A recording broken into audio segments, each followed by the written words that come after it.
Ano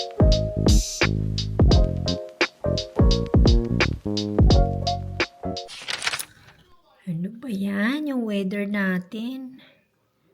Pero sabi naman ni Mikey, hindi nag-snow kasi nilakad niya si Remy. Foggy lang siya. Gandang hapon, guys. Kakakain lang namin ni Mikey. And nagde-dessert kami. Ice cream. Ang date is, ano na? March 2 na. Oh my goodness. Marso na tayo. Next week, magpapalit na tayo ng oras sa Sunday. Speaking of daylight saving time, nabasa ko sa article kanina, ang BC province, ito yung huling daylight saving time na magpapalit. Magre-remain na sa ganyang oras. Sana all. Well, matagal na naman nilang gustong gawin yan. Hindi lang ma-implement. So, yung BC, mag-start na sila. And, wala lang. Ang daming nangyayari sa buhay-buhay. Ay, iba talaga nagagawa ng social media. Nandyan yung war. Tapos yung issue sa atin about yung kay Duterte. Na may lumutaw na 18 Marines na may resibo. So, yun, sana nga magkaroon ng hustisya at matanggap na nila yung tunay na katotohanan. Kung ano ba yung totoo. Kasi nakakaawa naman yung Pilipinas at yung mga taong bayan. O diba, naging political tayo ngayon. So yan, kakapanood ko ng social media, tapos maraming gulo sa Middle East, mga gera. Tapos kanina, nagbabasa din ako ng mga article, I think kahapon yata yun, about dito naman sa Canada, this coming March, yung mga mag-a-apply ng passport, Canadian passport, itataas na nila yung prices. Kasi dahil daw yun sa inflation from 2024, kaya tataasan nila. I think yung regular price ng 5 years is $120. Tapos yung 10-year na passport is $160. So, tataasan na nila ngayon. Ang magiging presyo ng passport, ito is mangyayari sa end of March. Kaya hopefully, kapag natanggap ko yung certificate ko, makapag-apply na agad ako bago tumaas pa yung presyo. Hindi ko lang alam kung magkano itataas. Pero, yeah, itataas daw yung price ng passport. Good evening, guys. It's 8 o'clock. Kakaligo ko lang.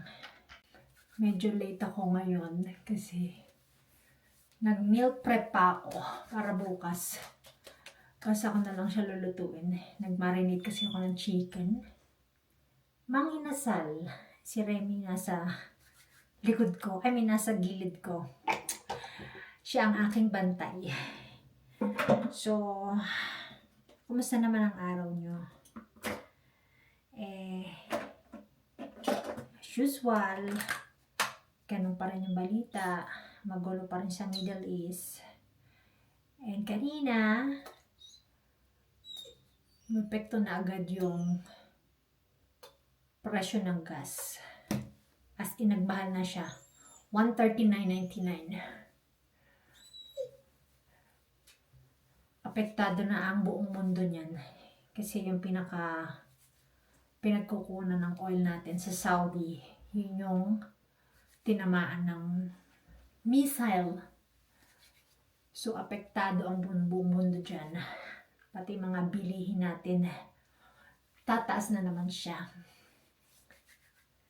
Kaninang umaga, nilakad ko si Remy like between 4:10 to 4:30. Usually, ganang oras ko talaga sinilakad si Remy. Tapos kagabi, bago ako matulog, nakita ko sa Facebook, meron daw blood moon. So, dala-dala ko tong camera ko. Sabi ko, sakto, paglakad ko kay Remy, makikita ko yung blood moon.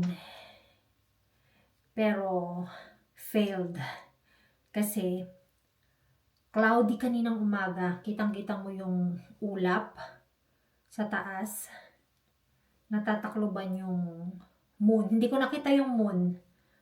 Actually, hindi ko nakita yung moon. Kasi nga cloudy. So yun, wala akong nakita. Wala kami nakita ni Remy. Sabi nga sa Facebook more than 6 billion ang makakakita nun. Pero hindi ako isa dun. So yun lang. Magbo-blower na ako ng buhok. Kasi late na, hindi na matutuyo yung buhok ko. Ayoko nang matulog ng basa ang buhok kasi sasakit ang ulo ko. Pagising ko sa umaga, sasakit ang ulo ko. Namumula na yung ilong ko sisinga. Sinisipon kasi ako. Buti sipon lang, hindi ubo o ano pa man. Ngayon lang naman hapon, after dinner. So, today nga pala is Tuesday. Tomorrow's Wednesday. Friday ko na sa aking full-time job. Last shift ko na for this week.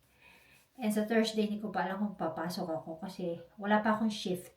Hindi pa nila ako ini-inform kung meron ba akong schedule. If wala, okay lang. Pahinga ako. So, yun guys. See you again tomorrow. Good night. Bahay na tayo guys. Inom ako ng protein shake. Naligo na ako para presko ang pakiramdam. And it's true. Masarap sa pakiramdam after gym and then nag-shower. Inom ako ng protein drink. Looks like you like the chicken, babe. Huh? It's alright? You ate too.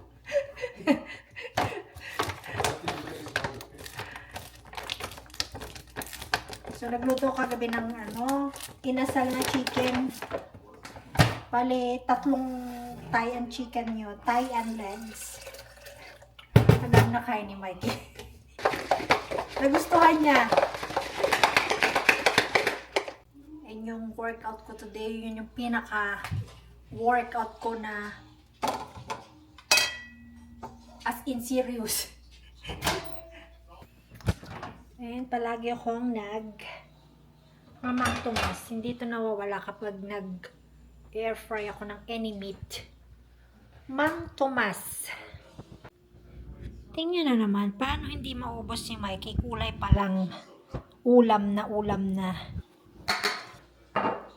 And yung gas, for real, super expensive. 139, babe. Almost 140. Doesn't go down. Gas. Hello, baby. Hi, how are you? How are you? Where's Daddy? Where's Daddy? Where? Mommy's home. Hi, guys. Oh, doesn't matter. So, today is Friday, guys. Ang taas ng araw. And kanina, pagpasok ko sa work, pagdadrive ko going sa southwest, yung liwanag sa likod from east, habang nagdadrive ko, kitang-kita ko na. So, it means malapit na tayo sa spring.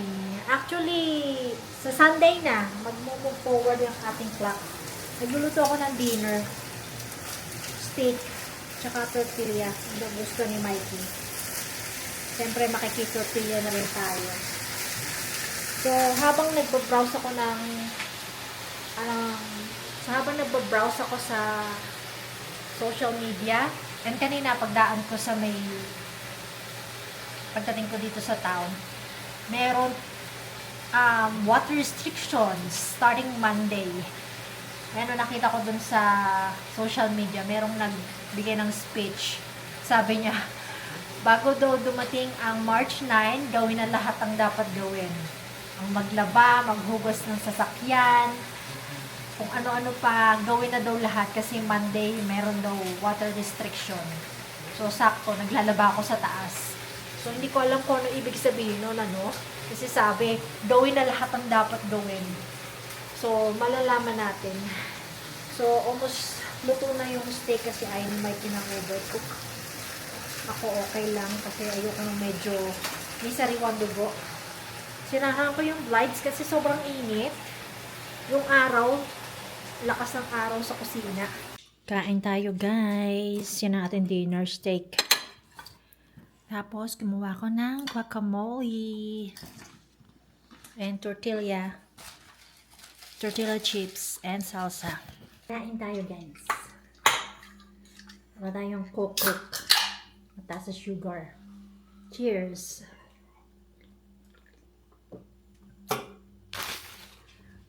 Babe, I was saying, on Monday, start Monday, there's a water restriction. One guy saying, do all your laundry, wash your your cars and everything. I wonder why. They're gonna shut down the whole city? No, they're gonna start fixing the water main Oh. because it's old. The water main's very long, so they have to repair sections at a time. Ayun palang dahilan.